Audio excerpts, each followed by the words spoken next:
इस news के sponsor है यशपिन therapy end हिजामा centre, Jamiat उलमा hospital, रहमत बी टेकडी, near passport office, Solapur. Solapur महानगरपालिका हद्दीतील सलगरवाडी परिसरात 54 मीटर रोड लगतच्या सुमारे 8 हेक्टर शेत जमिनीतील 30 ते 50 वर्ष वयाची तब्बल 135 ते 150 मोठी झाडे अवैधरित्या तोडल्याचा धक्कादायक प्रकार उघडकीस आला आहे.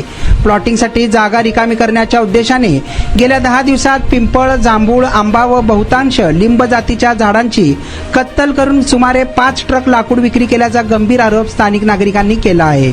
सदर परिसरात माणसांची वर्दळ कमी असल्याने वृक्षतोड लपवून करण्यात येत होती. घटनेची माहिती मिळताच पर्यावरण दूत डॉक्टर मनोज देवकर व वृक्षप्रेमी राम हुंडार यांनी त्या ठिकाणी जाऊन लाकूड भरलेली आयशर गाडी क्रमांक MS13 CJ 9047 अडवून ठेवत वन विभाग व पोलिसांना पाचारण केले. उपमहापौर ज्ञानेश्वरी देवकर यांनी महानगरपालिकेकडून कठोर कारवाई होईल असे स्पष्ट आदेश दिले होते. त्यानंतर पालिका उद्यान प्रमुखांनी गुन्हा दाखल केल्याची माहिती समोर आली आहे. सदर बाब गंभीर असून याकडे महानगरपालिका उद्यान विभाग डोळेझाक करत असल्याची माहिती देखील समोर आली आहे.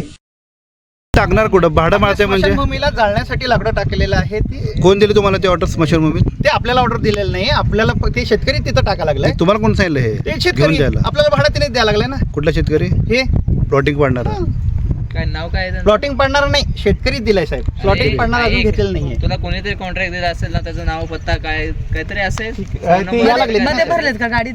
ते या लागले सांगू